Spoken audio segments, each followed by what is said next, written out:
Hey there, folks. Welcome to our cozy nook of tales and adventures. Today, like every episode, we're unlocking the doors of imagination to explore new worlds, meet fascinating characters, and experience unique emotions. I promise to take you on an unforgettable journey through the power of words. So get comfy, grab your favorite drink, snuggle into that perfect spot, and get ready to lose yourself in a new story. Leave the outside world behind for a while and dive with me into the depths of storytelling. If you enjoy our content and want to support the channel, consider hitting the subscribe button and giving the video a thumbs up. Now, without further ado, let's dive into today's story. The ancient halls of Moria slumbered beneath the misty mountains, their once golden chambers now draped in shadow and whispers. Deep within these forgotten depths, where even darkness seemed to breathe, an unwelcome light bloomed, the ethereal blue glow of a forge fire that should not exist. Gandalf the Grey stood at the eastern gate of the dwarven realm, his weathered face illuminated by the pale moonlight. The wind carried voices no mortal ear could detect, but they had been haunting his dreams for weeks now, ancient words in a tongue older than Middle-earth itself. His gnarled hand tightened around his staff, feeling the wood tremble with its own apprehension. "You sense it too, old friend," he murmured, his breath misting in the mountain air. Something stirs in the deep places of the world. The entrance to Moria, as the elves called it, the Black Pit, yawned before him, its great doors partially collapsed from some ancient battle. The runes carved into the remaining stonework seemed to shimmer unnaturally, pulsing with a faint blue luminescence that matched the recurring vision that had drawn him here. Azure flames dancing across black water, and beneath them, something ancient stirring from slumber. The wizard's footsteps echoed through abandoned corridors as he descended into the mountain's heart. Massive pillars carved from the living rock disappeared into the darkness above, their intricate carvings telling tales of dwarven glory long forgotten. Here and there, precious gems still embedded in the stone winked like stars in this subterranean sky. "Wizard!" The gruff voice startled Gandalf from his contemplation.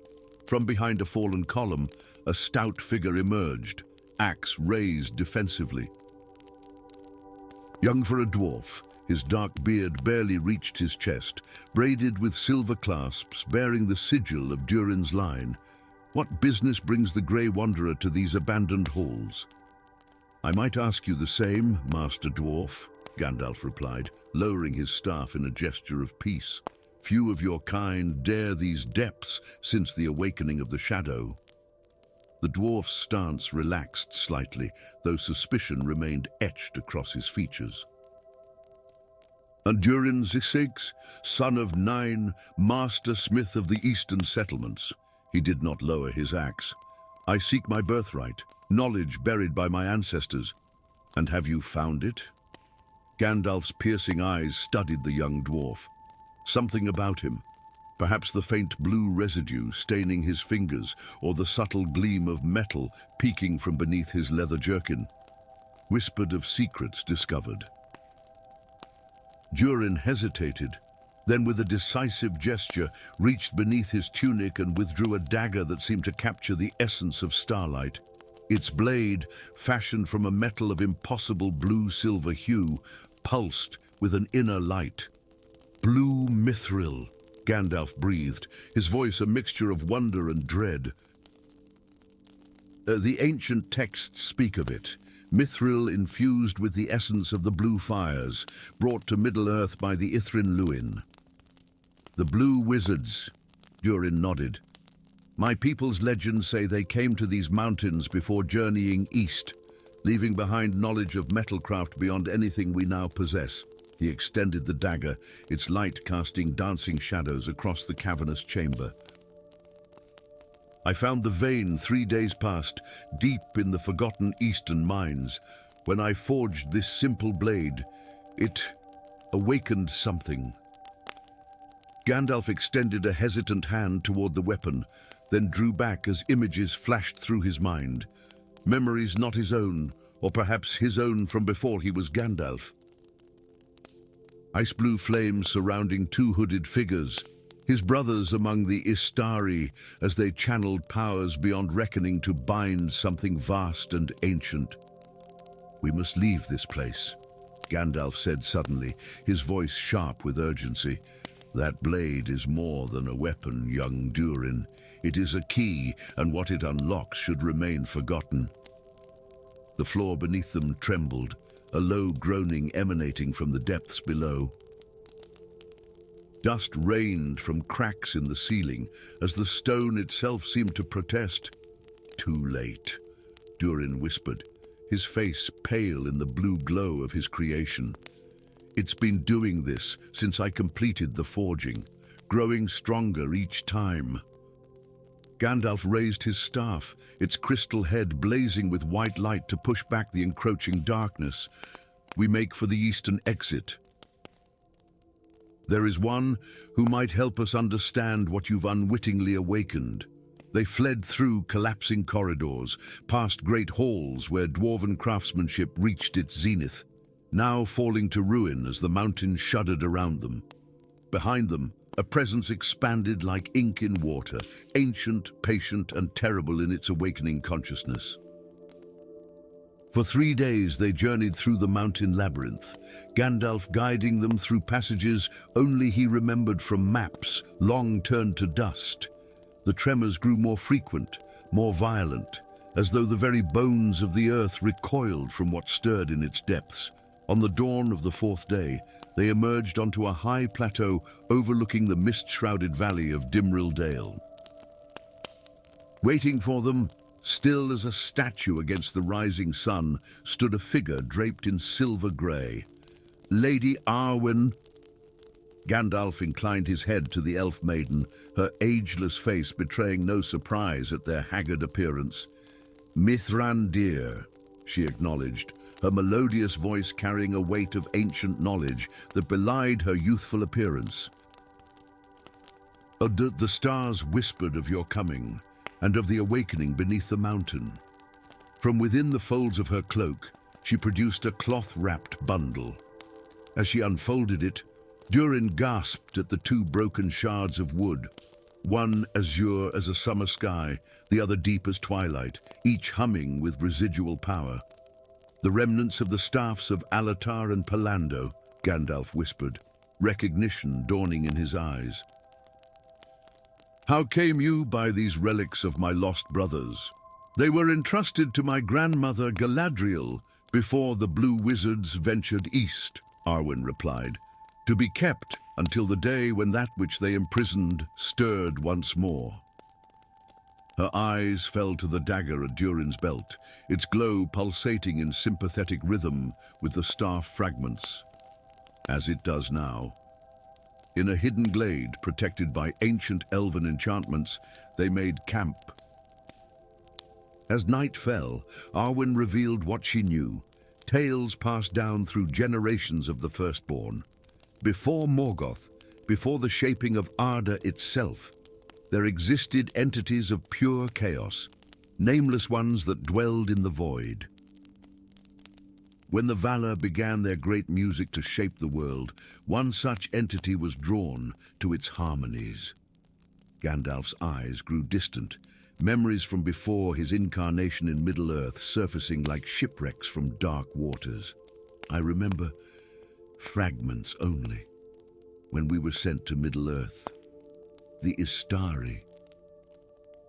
We were 5 fingers of the same hand, each with our purpose. The white to lead, the grey to wander, the brown to nurture," Arwen continued, "and the blue to guard against that which came before." Durin, who had been examining his creation in silence, looked up sharply. "This blade responds to the presence of such a thing, doesn't it? That's why it glows brighter as we near certain chambers." "The Blue Wizards didn't disappear," Gandalf said, certainty growing in his voice. "They sacrificed themselves, becoming the very bars of the prison they created. the blue fires that infused the mithril you discovered. As if in response, a tremor shook the ground beneath them, stronger than any before. In the distance, a plume of dust rose from the mountain's eastern flank. The prison weakens. Arwen's voice carried the weight of ages. With each piece of blue mithril extracted, with each object forged from it, the barrier thins. Durin's face fell in horror at the implications of what he had done. Can it be resealed? Gandalf took up the shards of the blue wizard's staffs, feeling the resonance of his lost brother's sacrifice. His own staff had begun to develop hairline fractures, power leaking from it like light through broken glass as his true nature strained against its mortal vessel. There is a way, he said heavily, but it requires a price no less than that which my brothers paid. Under the light of a moon obscured by unnatural clouds, they returned to the entrance of Moria.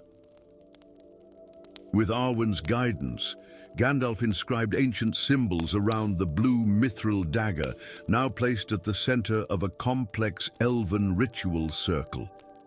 I will need to channel my essence through my staff, creating a new seal, Gandalf explained, his voice oddly calm for one contemplating such a sacrifice. But unlike my brothers, I cannot fully relinquish my form.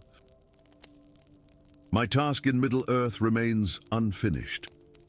Then what hope have we? Durin demanded, the ground beneath them shuddering with increased violence. Arwen placed a hand on the dwarf's shoulder. The bloodline of Durin has always been blessed with unusual resilience to magical influence. It is why you could work the blue mithril without being consumed by it. Understanding dawned in Gandalf's eyes. A shared burden. Not one sacrifice, but three lesser ones intertwined. As the entity below stretched toward freedom, they began the ritual. Gandalf's staff blazed with white fire as he drove it into the stone before the gates of Moria.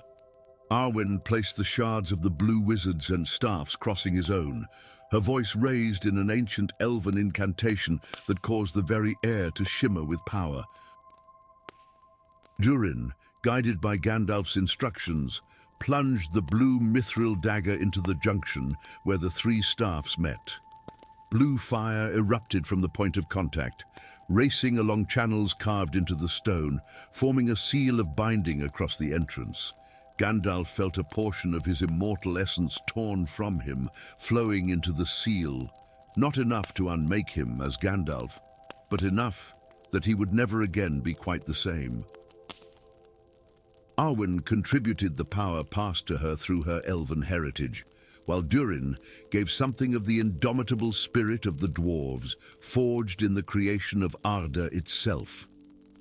When it was done, the three collapsed in exhaustion as the new seal solidified, stronger than before, its burden shared among three races, the divine, the immortal, and the crafters of stone.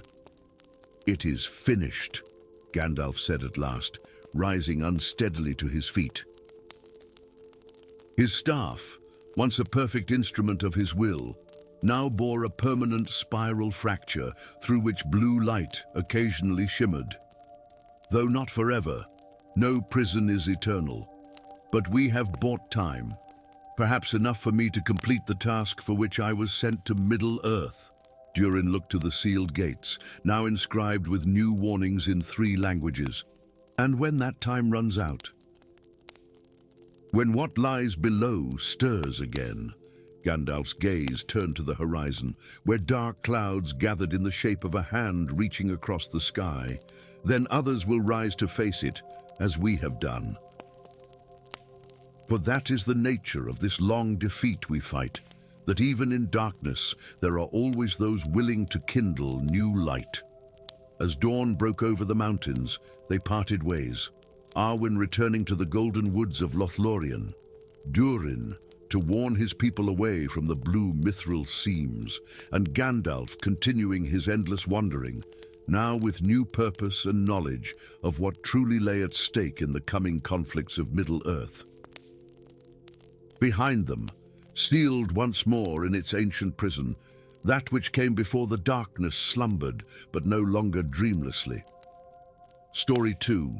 The bitter winds of Forochel howled across the desolate plains, carrying whispers of ancient malice that only the most attuned ears could detect.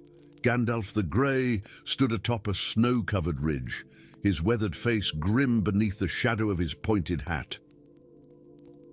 The aurora borealis danced above him, not with its usual emerald and sapphire hues, but with sickly crimson tendrils that seemed to reach down toward the ruins of Angmar like spectral fingers. "You should not have come here, Mithrandir," a voice called through the biting cold. Stepping from behind a frost-encrusted megalith, a figure wrapped in furs approached, bow slung across her back. Her features were noble, with eyes that held the distant light of stars long extinguished. Gandalf's breath clouded before him as he replied, "The dreams would give me no rest, Miriel. Each night they grow more vivid, the crown of iron, the 9 riders gathering, the blade of shadow reforged." Miriel's face hardened. Though barely past her 30th year, the last daughter of Númenor's bloodline carried herself with the wisdom and weariness of one who had witnessed centuries. The Losoth speak of darkness stirring in the ancient barrows. Their shamans cannot sleep for the whispers that plague them. She gestured toward the distant peaks where the fortress of the Witch King had once dominated the northern lands. "Something calls to the scattered servants of the enemy." The wizard's gnarled hand tightened around his staff. Its crystal head flickered with inner light, responding to the magic that permeated these ancient battlefields. "They seek you, child of Westerness. They seek what flows in your veins." A humorless smile crossed Miriel's face. "My blood." "Always my blood." She pushed back her hood, revealing a silver circlet set with a single starstone, the last heirloom of her house. What remains of Númenor's glory now but shadows and broken dreams? The pair descended from the ridge, following a path visible only to Miriel's knowing eyes. They passed between towering stones, carved with runes so ancient even Gandalf struggled to decipher their meaning. As darkness fell, they made camp within the shattered remains of a watchtower that had once stood sentinel against the forces of Angmar. As Miriel kindled a fire that burned with unusual white flames, a skill passed down through her line, Gandalf withdrew a cloth-wrapped bundle from beneath his grey robes. With reverent care, he unfolded the covering to reveal metal shards that gleamed despite their broken state. "Narsil," Miriel whispered, her eyes widening at the sight of the legendary sword that had cut the One Ring from the Dark Lord's hand. "I thought it remained in Imladris, awaiting the rightful heir." "These are but fragments," Gandalf explained, his voice laden with memory. "Shards I recovered myself from the field where Elendil fell, before the rest were gathered. I have kept them close these many centuries, knowing their time would come again." He placed the fragments beside the white fire, where they caught the light and seemed to drink it in. "Only one of Númenor's bloodline can awaken the spirit of this blade anew, but even that power lies dormant within you. It must be kindled." That night, as Miriel slept fitfully, Gandalf remained awake, his eyes fixed upon the northern skies. The crimson aurora had intensified, and now he could see dark shapes moving within its glow, 9 spectral crowns forming and dissolving in the ethereal curtain. "You gather them again, old foe," he murmured. "But you are not yet at full strength, or you would not need cultists to do your hunting." With dawn came a cold so profound it seemed to reach into the bones. They broke camp and continued their journey through a landscape both beautiful and terrible in its desolation. Great statues, half buried in snow, marked their path, kings and heroes of Arna, whose names were now remembered by few. As they passed the base of one such monument, Gandalf paused, placing his hand upon the stone. "Arvaleg, I stood here," he said softly, "the last time the Witch King's forces were driven back. I fought beside him, though history remembers it not." Miriel studied the wizard with newfound understanding. "You've witnessed all of it, haven't you? The glory and the fall, the rise and ruin of my ancestors, kingdoms." "Too much of it," Gandalf acknowledged, his eyes momentarily distant. "I was there when Númenor's ships first returned to Middle-earth, bearing gifts and wisdom. And I was there when the last king's pride led him to challenge the Valar themselves." His voice grew heavy with guilt. "I failed to prevent your people's downfall then. I will not fail their last daughter now." They traveled for 7 days, each night camping within ancient ruins where Gandalf instructed Miriel in forgotten arts. Her hands, initially clumsy with the unfamiliar patterns of power, soon wove spells of protection and discernment with natural grace. "The magic flows in your blood," Gandalf explained as Miriel successfully conjured a sphere of light that illuminated their camp on the 6th night. Diluted through generations, but still potent. The men of Westernesse were never mere men. They were touched by the divine light of Valinor itself. On the 8th day, they reached their destination, the hidden vale of Evendim, where the first kings of Arna had built their stronghold of Anúminas beside waters of mystical significance. Now abandoned, its white towers stood like pale sentinels against the grey sky, reflected perfectly in the still lake beneath. "It is beautiful," Miriel whispered, momentarily forgetting the danger that pursued them. "It was the jewel of the northern kingdoms," Gandalf replied, "and it is here we must make our stand. The waters of Lake Evendim connect to deep powers in the earth, powers we will need to reforge what was broken." They had barely established themselves within the ancient throne room when the attack came. Twisted figures in black robes materialized from the shadows between columns, their faces hidden behind iron masks, shaped into grotesque visages. The cult of the crowned wraith, Gandalf identified them, his staff blazing to life as he stepped protectively before Miriel, mortal servants who seek favor from their returning master. The battle was swift and violent. Though outnumbered, Gandalf's power was terrible to behold. Lightning erupted from his staff, sending cultists flying through ancient tapestries. Those who came too close met the bite of Glamdring, the legendary elven blade that seemed to sing as it cleaved through enemy flesh. Miriel proved herself no helpless charge, her bow finding marks with unerring accuracy, each arrow briefly flaring with white fire as it struck, a manifestation of her awakening power. When the last cultist fell, Gandalf wasted no time. "Oh, they were scouts only. More will come, and worse than these." That night, beneath a moonless sky, they stood beside the waters of Evendim. Upon the shore, Gandalf had constructed a forge of ancient design, heating it not with conventional flame, but with a fire drawn from his own staff, a silvery blue flame that danced without smoke. The fragments of Narsil lay upon a stone anvil, arranged in the pattern of the sword they would become. Miriel, dressed in ceremonial garments found within the palace vaults, approached with solemn purpose. "Your blood will begin the awakening," Gandalf instructed. "But blood alone is insufficient. The power of Númenor must be fully roused within you." As Miriel extended her hand over the shards, allowing 7 drops of blood to fall upon the broken blade, Gandalf began an incantation in a language older than the world itself. The waters of the lake began to glow with an inner light, responding to the ancient words of power. Visions overwhelmed Miriel. Ships with silver sails approaching the shores of Middle-earth, great cities rising from wilderness, kings and queens of noble bearing governing with wisdom and strength.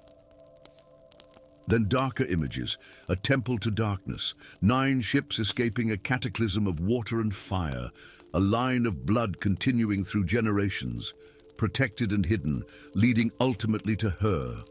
"I see them," she gasped. "All of them. My ancestors. Their triumphs and their follies. Accept them all." Gandalf's voice seemed to come from a great distance. "Embrace what you are, the culmination of blessing and curse, glory and tragedy." As Miriel's consciousness expanded through the lineage of her blood, Gandalf raised his staff above the anvil. Light poured from its tip, not the usual brilliant white, but a deep ancient radiance that seemed to contain the essence of stars. "I give of my own immortal fire," he spoke, his voice resonating with power. "And a portion of what I was before I walked this world as Gandalf." The light from his staff intensified until it was painful to behold, then plunged into the broken shards. For a moment, Gandalf's form seemed to waver, becoming transparent as though part of his very being transferred into the metal. With a sound like a distant horn call, the fragments rose into the air, fusing together in the brilliance. When the light faded, a sword of extraordinary beauty floated before them, whole and radiant within a fire. "Narsil reborn," Miriel breathed, reaching out to grasp the hilt. As her hand closed around it, a shockwave of power emanated outward, rippling across the lake and resonating through the ancient stones of Annuminas. Far to the north, the crimson aurora faltered and dissipated. Gandalf staggered slightly, supporting himself on his staff.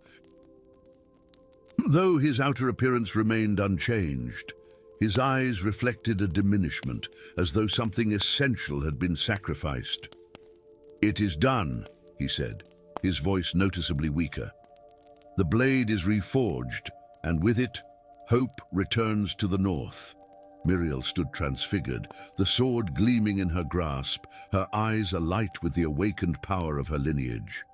"What now, Mithrandir?"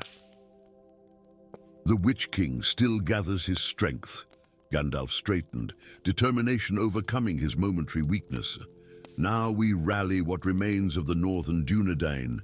The heir must be found, the one whose hand is destined to wield this blade in the final battle." His gaze turned southward, toward distant lands where other pieces of the great struggle moved toward their appointed places.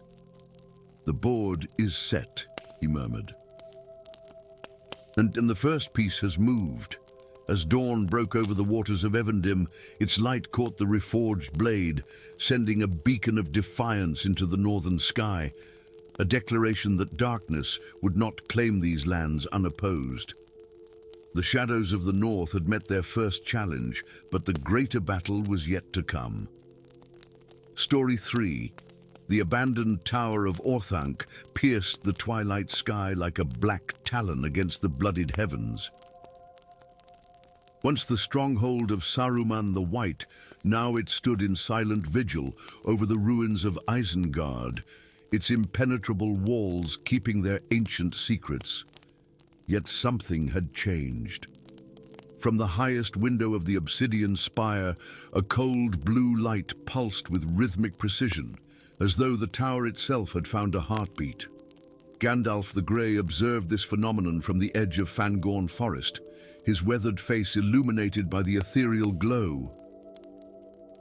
3 nights he had camped here, watching the light grow stronger with each passing sunset. The forest behind him whispered with uneasy voices. The Ents had sensed it too, this awakening of old power in a place that should lie dormant. "The White Council believes Orthanc's threat ended with Saruman's fall," Gandalf murmured to his steed, Shadowfax. The majestic horse nickered softly in response, pawing at the ground with evident disquiet. "But they do not see what we see, old friend." The wizard's gnarled fingers tightened around his staff. Within its gnarled head, a crystal flared briefly in response to the distant blue pulsations, confirming what Gandalf had feared. This was no ordinary magic. This was Istari power, awakening in a place where it should not exist. With a whispered word of farewell to the sentient trees that had sheltered him, Gandalf mounted Shadowfax and set forth toward the flooded ruins. The great horse's hooves barely disturbed the shallow waters that now surrounded the tower, legacy of the Ents, vengeance against Saruman's defilement of nature. As they approached the single remaining causeway to Orthanc's gates, a cry cut through the evening stillness. From a cluster of partially submerged ruins, a stocky figure emerged, running with the desperate energy of the hunted. Behind him, sinuous shapes moved through the water, creatures with elongated limbs and sickly phosphorescent skin, their movements unnaturally swift. "Deep ones!" the figure shouted, his voice carrying the unmistakable resonant tones of a dwarf. "Are accursed deep ones from the abyss." Gandalf spurred Shadowfax forward, raising his staff high. Light erupted from its tip, not the gentle illumination he typically conjured, but a searing beam that struck the water between the dwarf and his pursuers. Where it touched, the water hissed and steamed, forcing the creatures to retreat with unearthly wails. "Quickly," Gandalf commanded, extending his arm toward the dwarf. "They will not remain at bay for long." The dwarf, his dark beard matted with water and blood, grasped the wizard's forearm and swung himself onto Shadowfax's back with surprising agility. Together they thundered across the causeway, the creature's howls fading behind them as they reached the base of Orthanc. "A wizard," the dwarf gasped, sliding from the horse's back and leaning heavily against the smooth black wall. "Fortune smiles upon me at last." "Fortune rarely acts without purpose," Gandalf replied, dismounting more gracefully than his advanced years might suggest. "I am Gandalf the Grey. What brings a son of Durin to this cursed place?" The dwarf attempted a formal bow, wincing at some hidden injury. "Ubererin, son of Nar, jewel right of the Blue Mountains." From within his sodden garments, he withdrew a leather pouch and carefully extracted its contents, a fragment of dark crystal that seemed to drink in the surrounding light. "I seek knowledge of this relic, passed down through my line since the days of Thror." Gandalf's breath caught as recognition dawned. A fragment of a palantir, a seeing stone.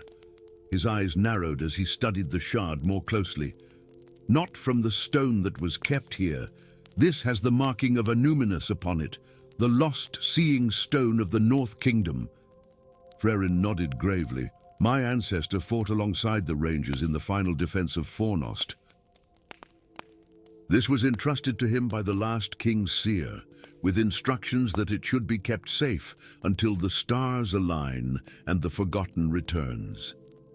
He gestured toward the tower above them, where the blue light pulsed with increasing intensity. 3 nights passed, this fragment awakened, pulling me toward this place with visions I cannot comprehend.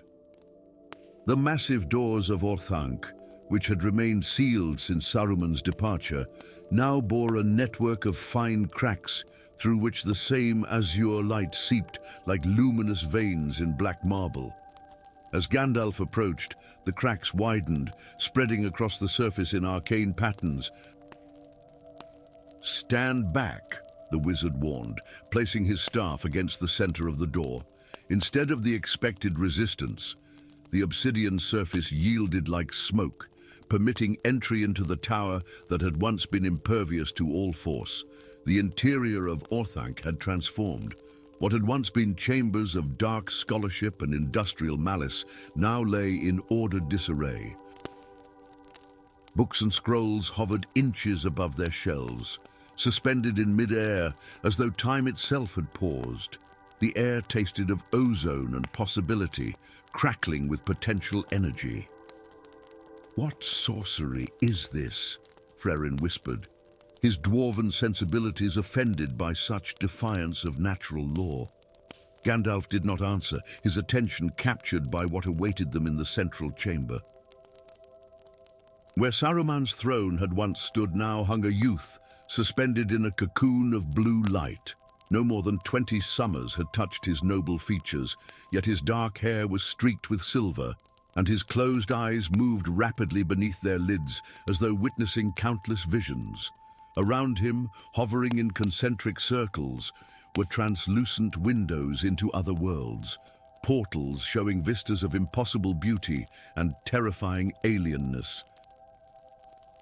Mountains of crystal beneath triple moons, forests where trees walked in stately procession, cities built from living coral rising from abyssal depths. A child of Numenor, Gandalf breathed, recognizing the distinctive features that marked the ancient bloodline, one with the gift of far-seeing. The fragment in Freren's hand suddenly blazed with light, pulling him forward with irresistible force until it hovered just inches from the suspended youth. The moment the Palantir shard aligned with the young man's forehead, his eyes snapped open, eyes of such piercing blue they seemed to contain universes. "O Lorin," the youth spoke, though his lips did not move. The name, Gandalf's true name from before his incarnation in Middle-earth, resonated through the chamber with the weight of eons. Memories flooded Gandalf's consciousness, memories not of his time in Middle-earth, but from before, when he had been a Maya in the service of Manwë. Visions of the creation of Arda, of the music of the Ainur that had shaped reality itself, overwhelmed his senses. "How do you know that name?" Gandalf demanded, steadying himself against his staff as the weight of remembrance threatened to overwhelm his mortal form. "I see all that was and might yet be," the youth replied, his voice echoing from everywhere and nowhere. "I am Eldarion, last scion of the faithful." The stars aligned, and I was drawn here by dreams of blue fire and whispered promises of truth. The portals circling the chamber began to spin faster, images blurring together as they accelerated. "The Istari," Eldarion continued, "the 5 who were sent." "Do you know why you were really sent to Middle-earth, Olorin?" Gandalf's knuckles whitened around his staff. "To guide and counsel, never to dominate by force or fear, to help the free peoples resist Sauron." A sad smile touched Eldarion's lips. "A truth, but not the whole truth." He gestured, and one of the portals expanded, showing a vast darkness beyond the boundaries of itself, a void in which colossal shapes moved with terrible purpose. The enemy was but a shadow of what stirs beyond the walls of night. The Istari were sent not merely to oppose Sauron, but to prepare Middle-earth for the war that comes after, the final battle that has been foreseen since the first discordant note in the great music. Frerin, who had been watching in stunned silence, found his voice at last. "What does he mean, wizard?" "A greater threat than the Dark Lord himself." Before Gandalf could answer, a tremor shook the tower. The portals flickered, some collapsing entirely while others expanded dangerously. Through one such widening breach, tentacles of shadow began to probe into the chamber, bringing with them a cold that went beyond the physical, a cold that threatened to freeze the very soul. They sense the openings between worlds," Gandalf warned, raising his staff defensively. "Nameless things from the void that hunger for the light of creation itself." With sudden clarity, he understood why he had been drawn here, why this revelation had been permitted.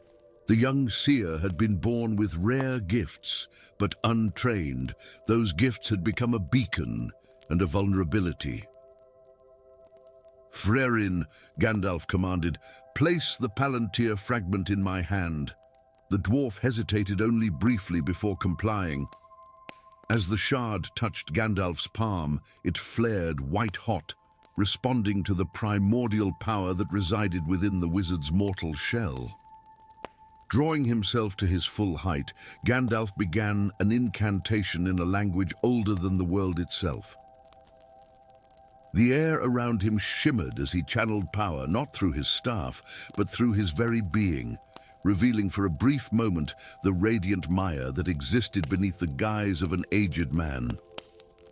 "I name you Eldarion, Seer of the Faithful," he intoned, pressing the Palantir fragment against his own forehead before extending it toward the suspended youth.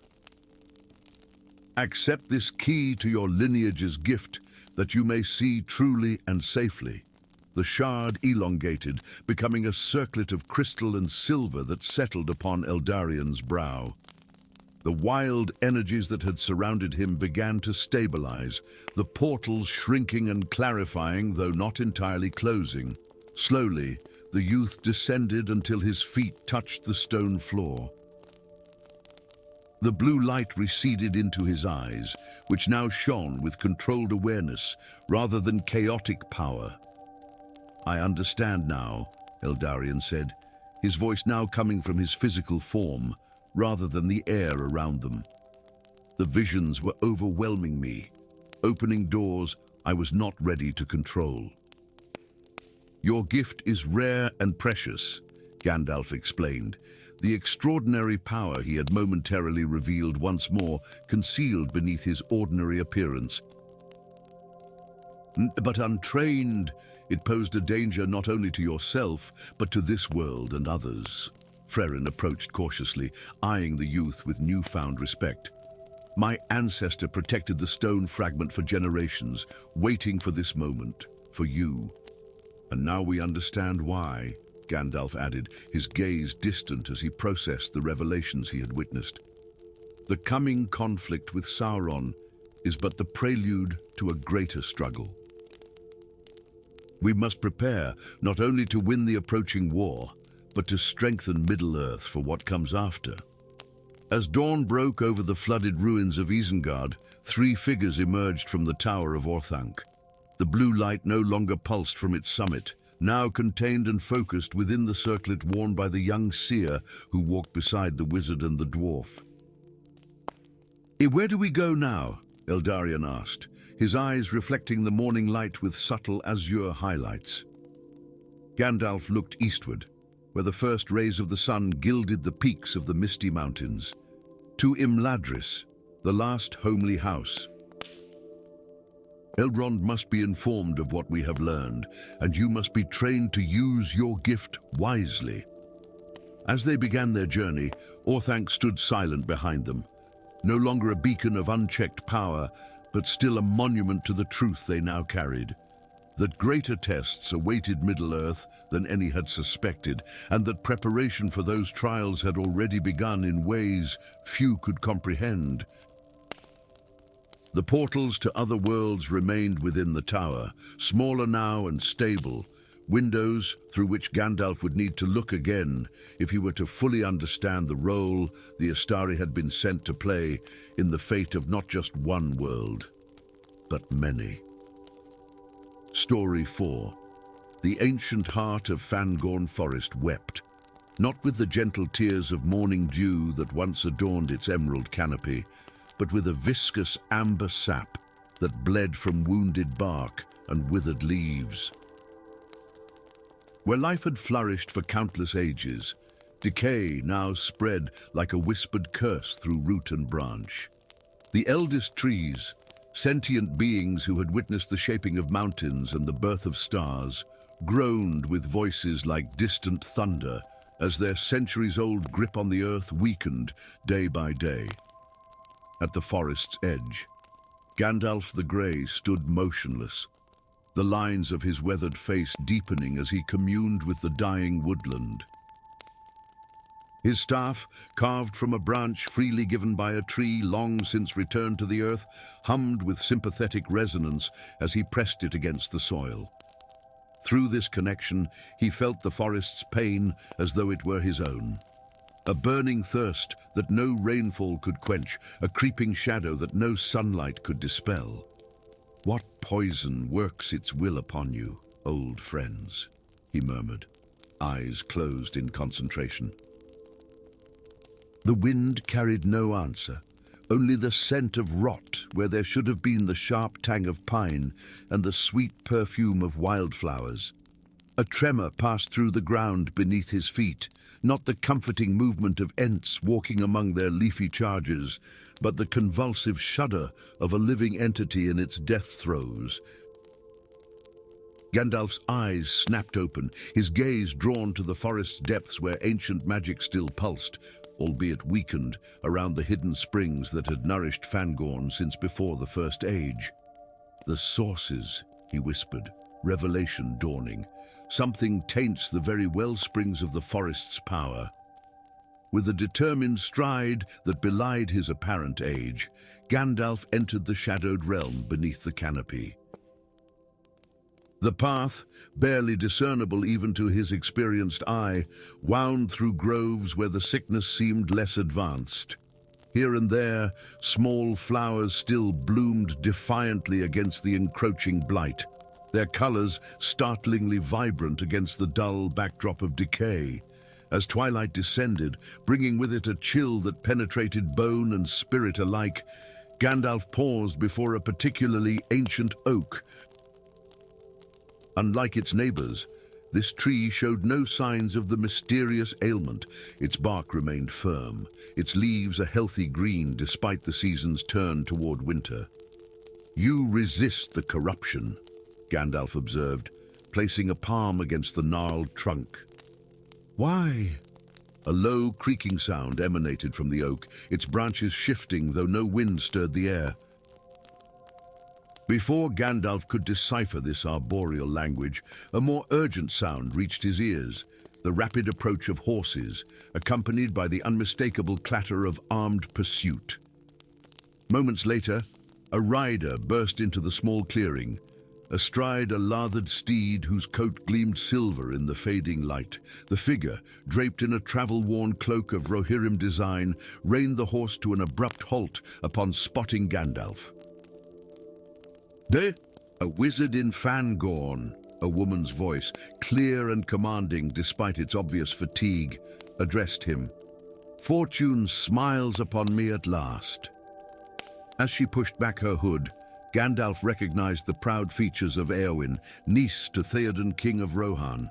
Her golden hair was tangled with leaves, and her face bore a fresh cut across one cheek, but her eyes remained defiant. "Lady Éowyn," Gandalf acknowledged with a slight bow. "You ride far from the golden halls of Meduseld, and in great haste it seems." "Not lady anymore," she replied bitterly, dismounting with the fluid grace of one born to the saddle. "Traitor, they name me now. Conspirator, would-be usurper of my uncle's throne." The sounds of pursuit grew louder, and Éowyn's hand moved instinctively to the sword at her hip, a slender blade fashioned for a woman's grip, yet no less deadly for its elegance. With a gesture from Gandalf's staff, the undergrowth behind them thickened, weaving itself into an impenetrable barrier. "Your pursuers will find their path considerably more challenging," he assured her. "Now tell me, how comes the niece of Theoden King to be fleeing as a traitor through the borders of Fangorn?" Éowyn's explanation came swift and bitter as they led her horse deeper into the forest. Theoden had fallen increasingly under the influence of his chief counselor, Grima Wormtongue, whose whispered words poisoned the king's mind against his own kin. When Éowyn had discovered evidence of Grima's treachery, correspondence with an unnamed master beyond Rohan's borders, the counselor had turned the accusation against her, claiming she had forged the documents to discredit him and seize power. My uncle's eyes have grown clouded," she concluded as they made camp beneath the protective boughs of the great oak.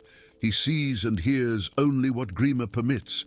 Even my brother Éomer could not speak in my defense without risking imprisonment himself."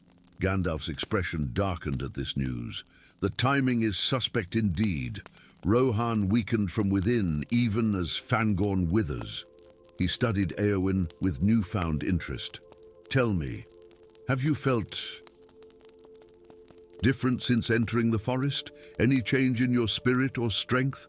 Éowyn considered the question, her hand unconsciously moving to a medallion at her throat, a simple circle of silver inlaid with a horse motif. The air feels heavy here, yet I breathe more easily than I have in months, and there is something. She hesitated, a pulling sensation, as though the forest itself calls me forward. As I suspected, Gandalf murmured.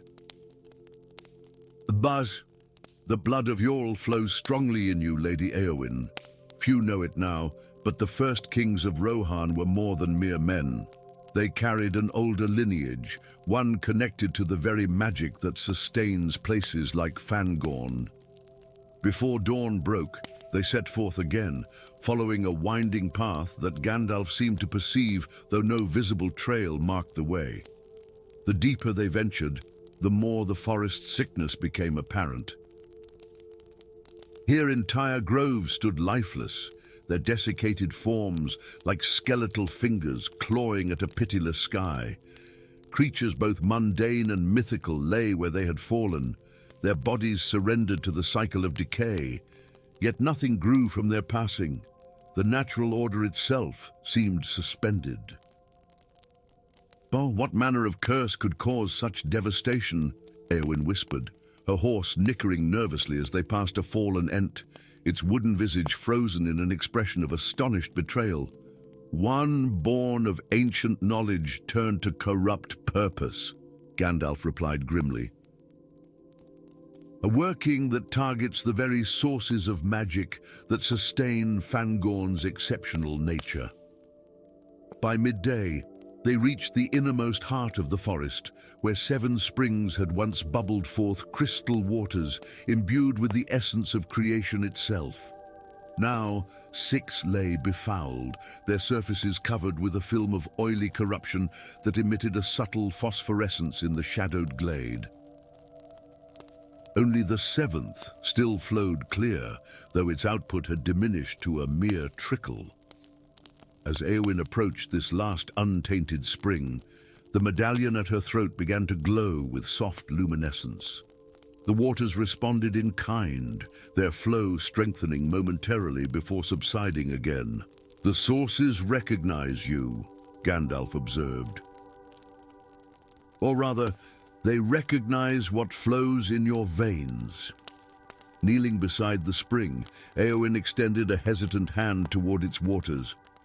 The moment her fingers touched the crystalline surface, visions flooded her consciousness.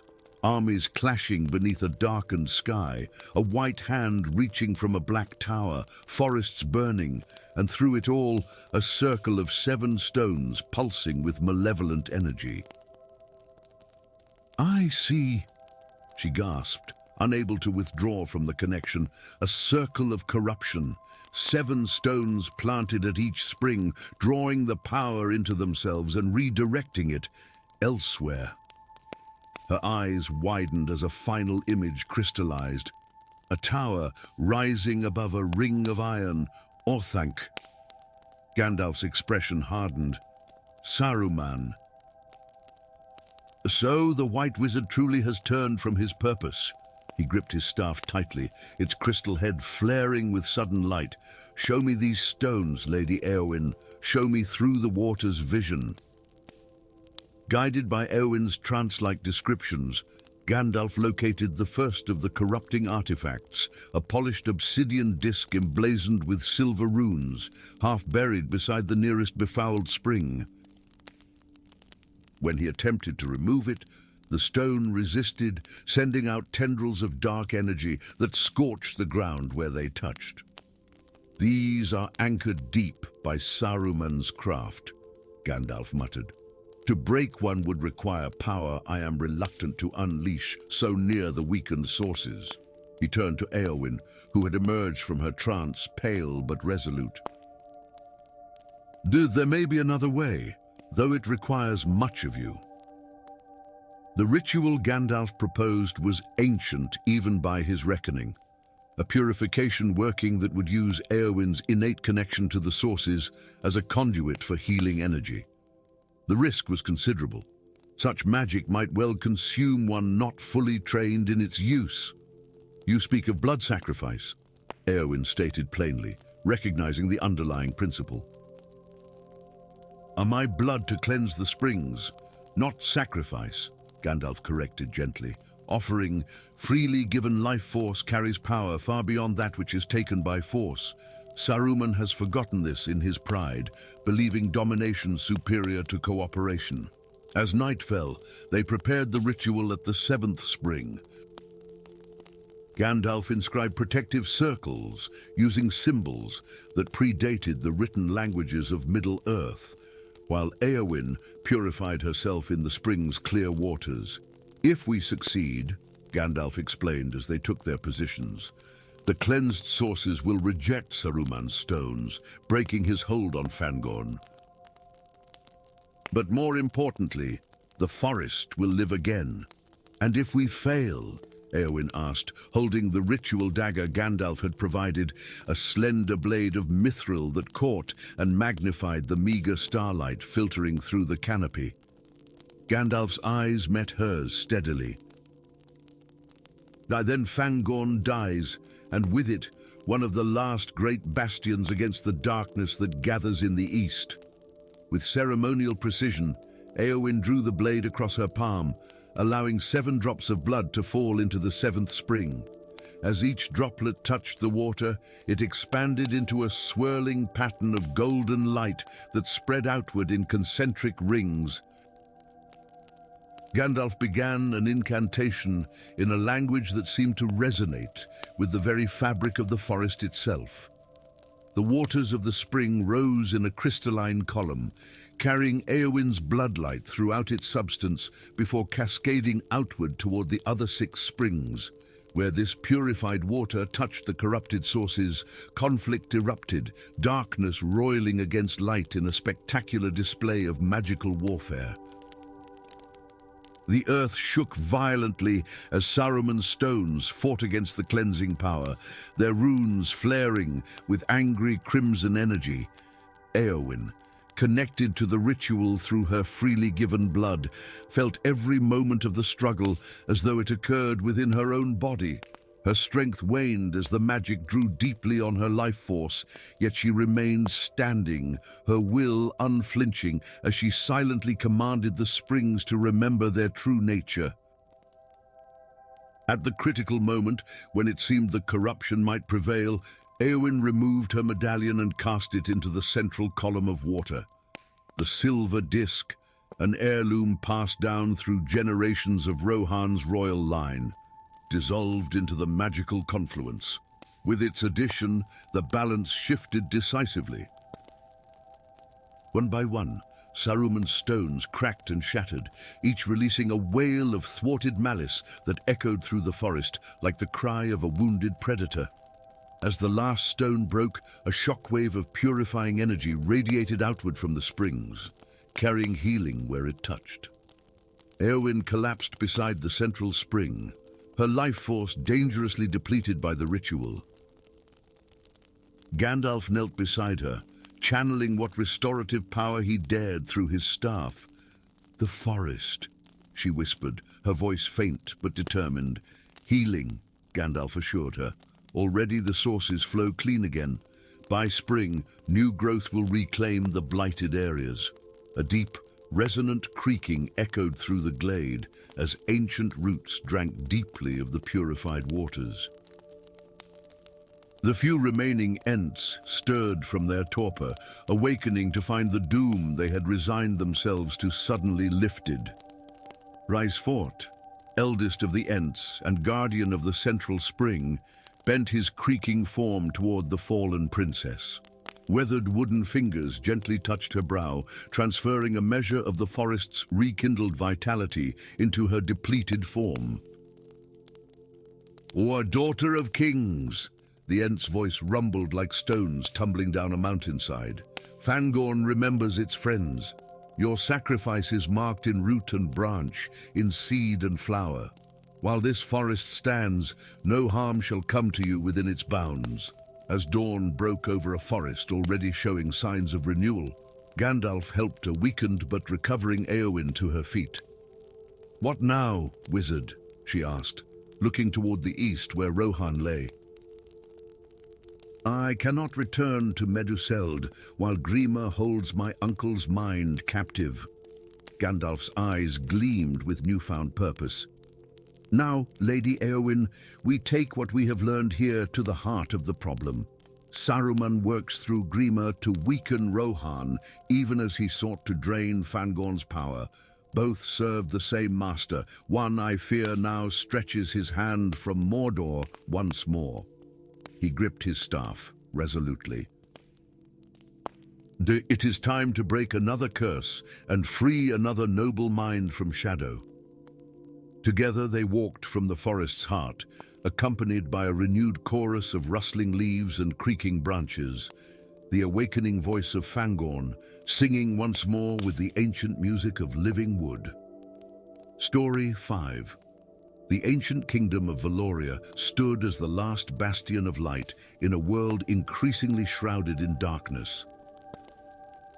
For 1,000 years, the realm had been protected by the arcane barriers, shimmering veils of magic that rippled like gossamer curtains across its borders, visible only at dawn and dusk when the light caught their opalescent surfaces.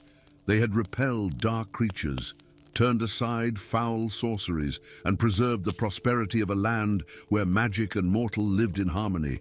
But now the barriers were failing. Along the western boundary, where the Forbidden Lands met Valoria's verdant fields, a section of the magical shield flickered like a guttering candle. Through this weakening veil, something impossible slipped through. A shadow wraith, a creature of such malevolence that merely looking upon its undulating form caused nearby flowers to wither and die. The abomination glided across the once protected border, its essence leaving a trail of corruption that sizzled the very dew on morning grass. The alarm horns of the border wardens echoed across the valley, carrying the dire news to the white towers of Luminaris, Valoria's capital. Within the crystal chamber of the High Council, 7 mages in robes of varying hues faced each other across a circular table carved from a single piece of moonstone. "The third breach this month," announced Magister Thorn, his crimson robes swirling about him as he paced. Though the youngest of the council at merely 60 years, his voice carried the weight of authority, each one larger than the last.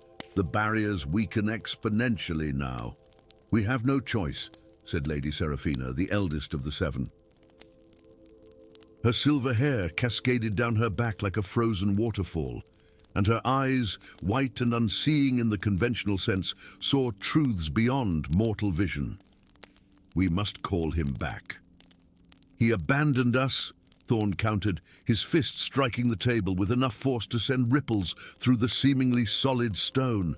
"5 years ago, when we needed him most, because we failed him first," interrupted Seraphina. Her blind gaze turned toward the western window where, beyond the horizon, the western wastelands stretched toward the sea. "Summon the Grey Wanderer. Summon Gandalf." Upon the wind-scoured cliffs of Raven's End, where the turbulent western sea crashed against black rocks with relentless fury, stood a solitary cottage, built from driftwood and roofed with slate. It faced the endless waters as though challenging their eternal rage. Outside, tending to a small garden of herbs that had no business thriving in such harsh conditions, worked an old man. His beard, once as grey as storm clouds, had whitened with the passing years. His hands, still strong despite their apparent age, moved with practiced efficiency among the plants. No staff rested nearby, no robes of office adorned his form, only simple homespun clothes weathered by salt and sun. Gandalf had retreated to this isolated promontory after the Battle of Ebonshar Pass, where his trusted allies had turned against him, seduced by promises of power from an unseen adversary. He had surrendered his staff and title, vowing never again to meddle in the affairs of kingdoms or men. The raven arrived at midday, its obsidian feathers gleaming in the harsh sunlight as it perched upon the cottage's lone windowsill. From its leg, Gandalf removed a small crystal sphere no larger than a hazelnut. When he touched it, the sphere expanded, projecting an image of Lady Seraphina's face formed of light and shadow. "The barriers fail," her projection stated without preamble. "Dark things crawl through the breaches. Your apprentice is lost to us. Return, old friend." "Valoria needs its grey guardian once more." Gandalf closed his weathered hand around the sphere, extinguishing the message. For long moments, he stood motionless as the sea wind tugged at his beard and memories flooded back. Centuries of service, of victories and terrible sacrifices, of betrayals that still cut deep as any blade. "I renounce that path," he murmured to the patient raven. "I am guardian no more." But that night, as he sat before his small hearth fire, visions came unbidden. Shadow wraiths slipping through widening breaches, innocent villages razed to scorched earth, children whose nightmares became flesh as the protective magic failed. And beneath it all, a familiar presence, one he had taught himself, one whose mind he had helped shape. Dawn found Gandalf standing at the cliff's edge, the raven perched upon his shoulder. From a hidden compartment beneath the cottage's stone floor, he had retrieved a small wooden box sealed with wax, bearing the impression of a six-pointed star. Breaking the seal, he removed a ring of twisted silver set with a cloudy white stone. "It seems retirement must wait a while longer," he told the bird as he slipped the ring onto his finger. The stone cleared immediately, glowing with inner light as it recognized its master. "Go, tell Seraphina I am coming." As the raven took flight, Gandalf gazed one last time at the cottage that had been his refuge. With a gesture and whispered word, the structure folded in upon itself like paper in flame, leaving no trace upon the windswept cliff. 3 days later, Gandalf stood at Valoria's western border, witnessing firsthand the deterioration of his life's greatest work. The barrier before him resembled a curtain of light riddled with moth holes, each gap widening visibly as he watched. Beyond it, dark shapes gathered, testing the weaknesses, probing with malevolent intelligence. "They sense the collapse is imminent," came a voice from behind him. Gandalf turned to find a hooded figure emerging from the shadow of a gnarled oak. As she pushed back her cowl, elven features came into view. High cheekbones, tapering ears, and eyes the color of burnished gold. A scar ran from temple to jaw along the right side of her face, pulling her otherwise perfect features into a permanent half-grimace. "You must be Lyra," Gandalf acknowledged. "Seraphina mentioned you might find me." The elf's expression remained impassive, though her hand never strayed far from the curved dagger at her hip. "I volunteered. The council said you would need a guide to reach the lonely mountain where the staff of Istar lies hidden." "And you accepted this duty willingly?" Gandalf asked, studying her with keen eyes that missed nothing. "Even knowing who I was?" Her golden gaze hardened. "My clan was destroyed by mages who were once your allies. My family burned in arcane fire while your apprentice looked on." She stepped closer, close enough that Gandalf could see the flecks of amber in her eyes. "I accepted because I wish to witness whether the legendary Grey Guardian is worth the trust Valoria still places in him, or if you are as corrupt as those you taught." Gandalf received her bitterness without flinching. "Fair enough. I have much to atone for." They made camp that night on a hilltop overlooking the border. From this vantage, the deterioration of the barrier was even more apparent. Vast sections now completely transparent, others pulsing erratically like a failing heartbeat. Through the largest breaches, dark shapes slipped into Valoria under cover of darkness. "Border wardens can no longer contain them," Lyra explained as she tended the small fire. Villages near the boundary have been abandoned. The council speaks of contracting the border, surrendering the western provinces entirely. Gandalf's expression grew troubled. The barriers were designed to be self-sustaining, drawing power from the natural magic of the land itself. For them to fail so completely, something must be actively draining them. "You suspect sabotage," Lyra stated flatly. "I suspect my former apprentice," Gandalf corrected. "Alaric was brilliant, perhaps too brilliant. He always believed Valoria's magic should be used more aggressively." Lyra's hand moved unconsciously to the scar on her face. "I am familiar with his methods. The journey to the Lonely Mountain would take them through the heart of Valoria, across lands increasingly troubled by creatures that should never have been able to breach the kingdom's protections. They traveled by night and sheltered by day, avoiding main roads where rumors of shadow wraith attacks had driven most travelers to the safety of walled towns. On the third night, as they crossed the Whispering Plains, Lyra finally asked the question that had clearly been troubling her. "Why did you abandon your staff? Your duty?" Gandalf walked in silence for several moments before answering. "Pride," he finally said. "I believed I could guide Alaric away from the darker paths of power.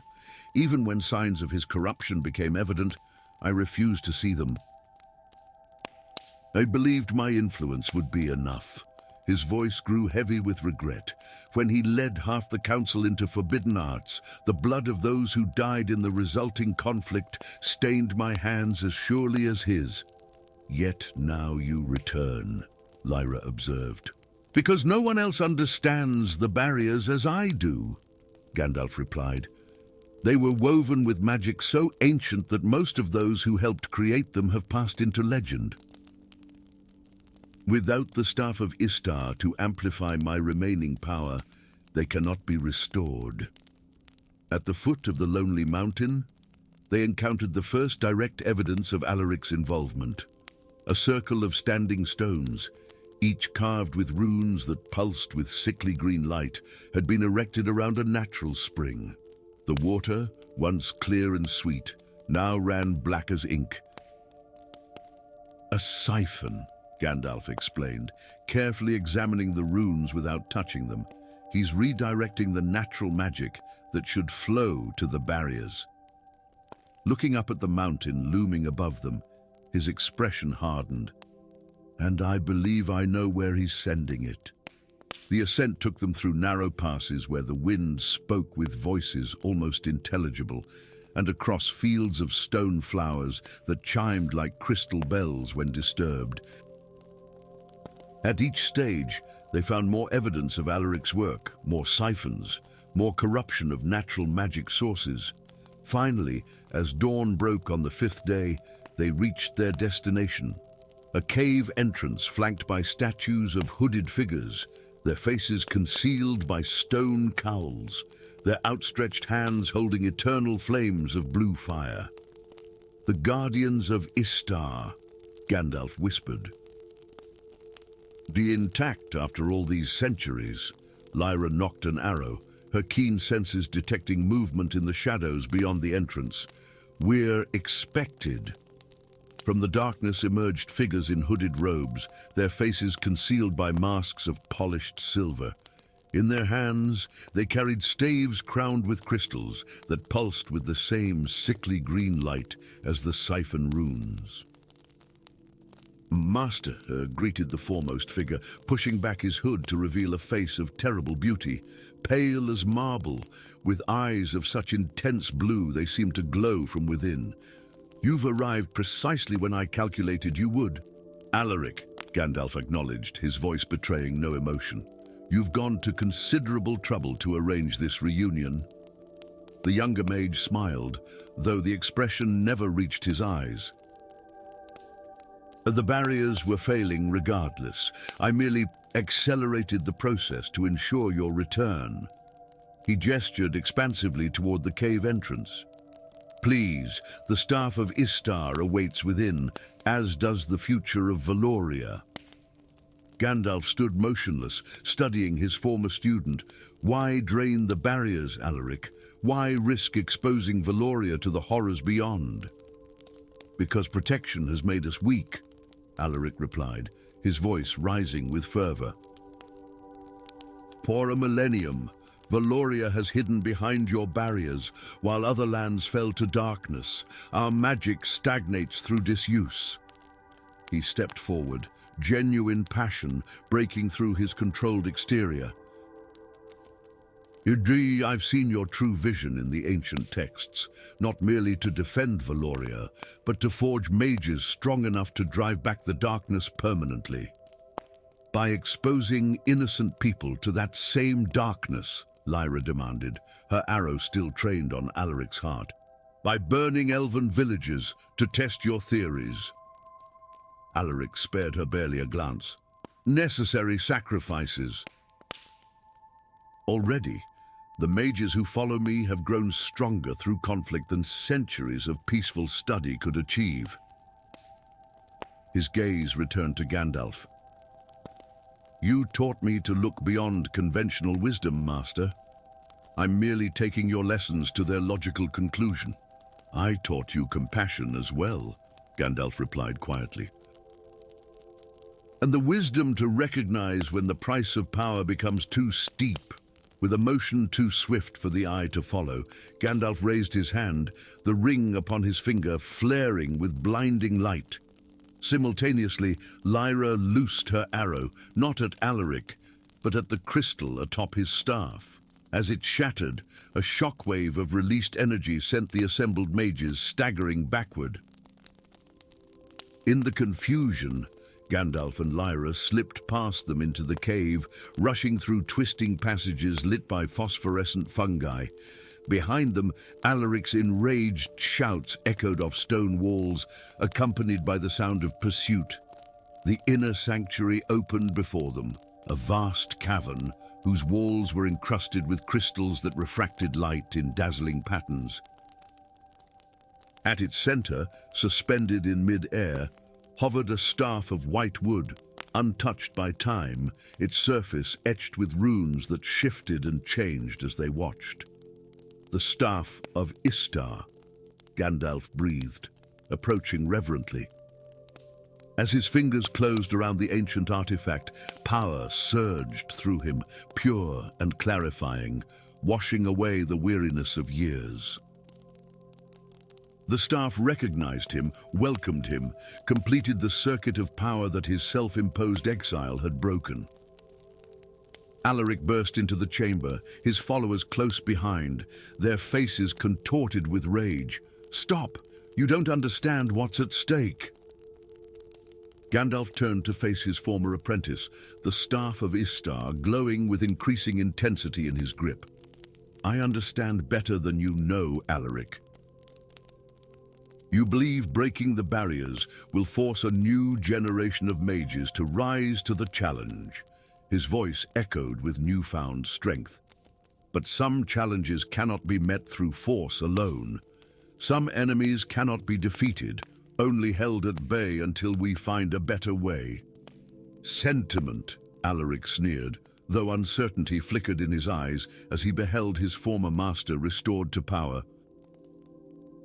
"And I expected better from you, and I from you," Gandalf replied sadly. Raising the staff, he struck its base against the crystal floor. Light exploded outward in concentric rings, passing through solid rock as though it were mist. Alaric and his followers shielded their eyes, crying out as the pure magic washed over them, neutralizing their corrupted spells and breaking the siphons they had established throughout Valoria. In that moment of clarity, Gandalf perceived the truth that Alaric had hidden even from himself. Fear, not ambition, had driven his actions. Fear that the ancient evils would eventually overwhelm Valoria, regardless of its barriers. Fear that he would not be strong enough when that day came. "Your heart sought protection for Valoria, even as your methods betrayed its people," Gandalf said, lowering the staff. "There is hope for redemption in that contradiction." The confrontation ended, not with the battle Lyra had anticipated, but with Alaric kneeling before his former master, his followers dispersed or captured by the border wardens who had followed their trail to the mountain. 3 days later, standing once more at Valoria's western border, Gandalf raised the staff of Istar. Power flowed through him into the failing barriers, reweaving their complex enchantments, strengthening their foundations in the land's natural magic. Where tatters had hung like wounded light, solid walls of iridescent energy now stood firm against the darkness beyond. "Will it hold?" Lyra asked, watching the restored magic with guarded hope. "For a time," Gandalf replied honestly, but Alaric was not entirely wrong. "Protection cannot be our only strategy." He turned to her, his eyes reflecting the barrier's light.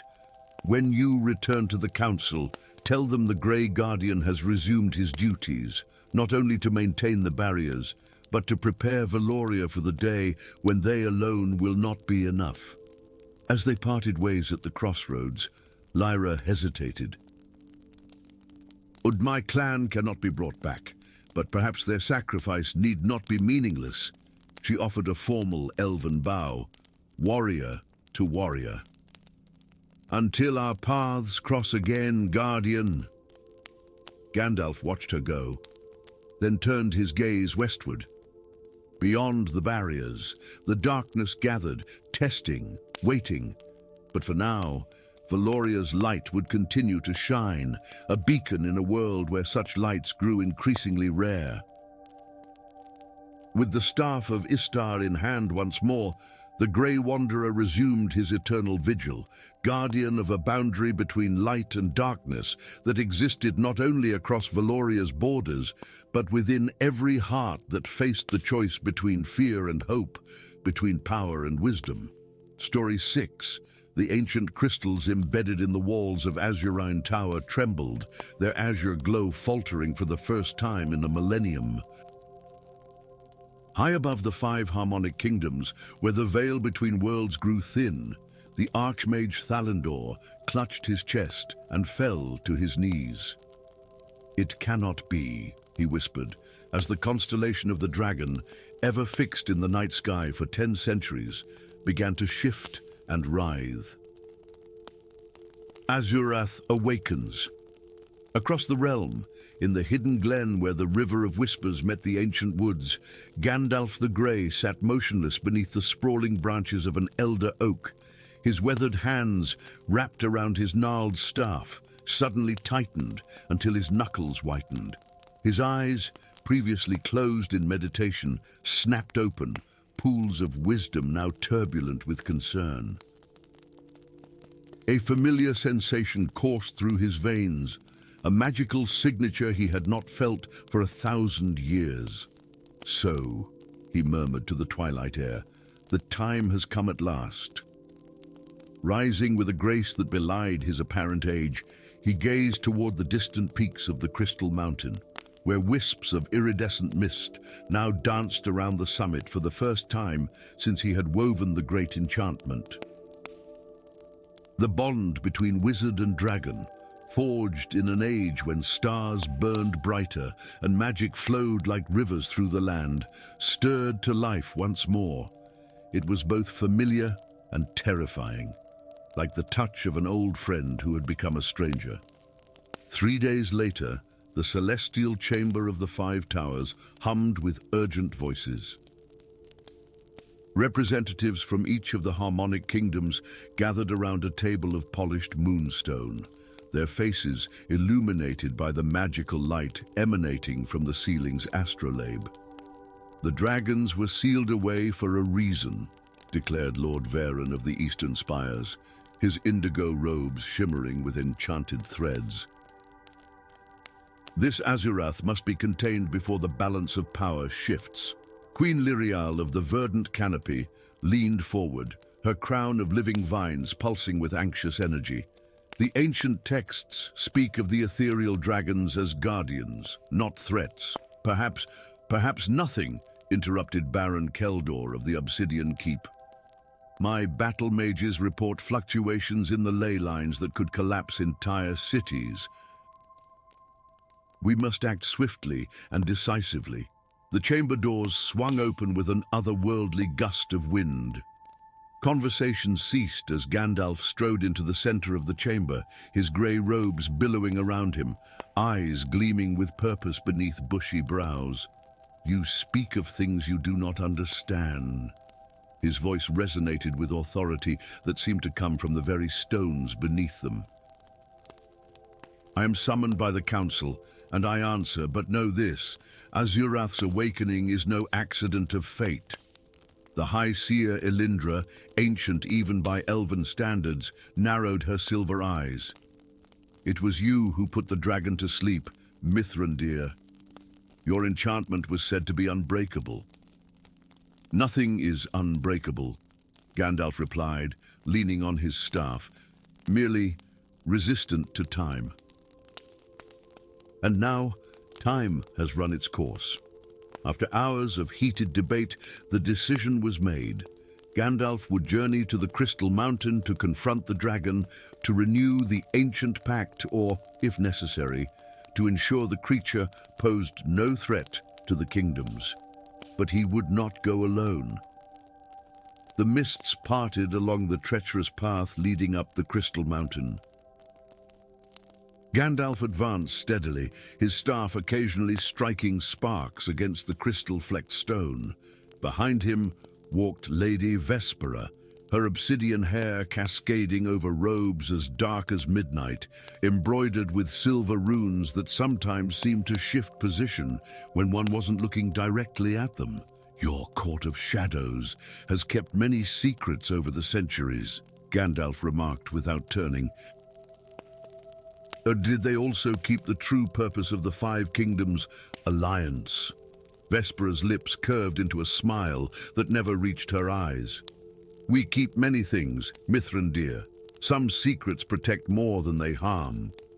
Their third companion, Guardian Thane, moved with the fluid grace of one born to battle. The sigil of the Dragon Watchers gleamed on his breastplate, and the great sword strapped to his back hummed with enchantment. "The Order has maintained vigilance for 1,000 years, he said. "Yet even we were not told why the dragons were bound to sleep." "Because fear is a powerful motivator," Gandalf replied. "And those who established the alliance feared that the truth would inspire not unity, but chaos." As they ascended higher, the air grew thin yet charged with magic. Crystalline formations jutted from the mountainside, reflecting and refracting light in hypnotic patterns. Occasionally, they would catch glimpses of movement within the facets. Memories preserved in crystal, echoes of a time when dragons soared freely through the skies. On the third day of their ascent, they reached the entrance to the great cavern. The massive archway was formed from a single enormous crystal, inscribed with runes that glowed with inner light. "The seal of containment," Thane whispered, reaching instinctively for his sword. "No," Gandalf corrected, raising his hand to touch the ancient markings. The Arch of Covenant. Azurath was not imprisoned. He chose his slumber. The runes flared at Gandalf's touch, recognizing the magical signature of their creator. The massive crystal doorway dissolved into mist, revealing the cavernous chamber beyond. And there, coiled upon a bed of luminous crystals, lay Azurath the Ethereal. His scales shimmered between visibility and translucence, as if constantly shifting between material existence and pure energy. His size defied comprehension, a living mountain within a mountain. As they entered, one massive eye, like a swirling nebula contained within an orb, slowly opened. "Mithrandir." The dragon's voice resonated not in the air, but directly in their minds, each syllable accompanied by ripples of color through his ethereal scales. "The stars have shifted. The binding weakens." Gandalf stepped forward, his weathered face illuminated by the dragon's glow. I feel it too, old friend. The signs were written in the heavens 1,000 years ago. The pact must be honored. Azurath's mental voice rumbled. The entity stirs. Lady Vespera's eyes widened. What entity? What pact? The dragon's gaze shifted to her, and she involuntarily stepped back as the full weight of his ancient awareness pressed against her mind. Show them, Stormcrow. Show them what we sealed away. With a heavy sigh, Gandalf raised his staff. The crystal at its peak flared with brilliant light, and the cavern walls became transparent, revealing not the mountain's interior, but the vast expanse of the night sky. Yet it was not the familiar constellations that greeted them, but a twisted, writhing darkness between the stars, a void that seemed to watch them with malevolent awareness. The Devourer of Light. Gandalf's voice was barely above a whisper. An entity from beyond the veil of stars, drawn to our world by the concentrated magic of the ancient kingdoms. The 5 kingdoms were not united to contain the dragons. They were united because only together could they generate enough magical power to help the dragons contain this. Guardian Thane fell to one knee, his face ashen. The old texts spoke of a great darkness, but we believed it to be metaphorical. Rarely is darkness merely a metaphor in this world, Gandalf replied grimly. 1,000 years ago, the entity nearly broke through. 7 of the 9 ethereal dragons sacrificed themselves to push it back beyond the veil.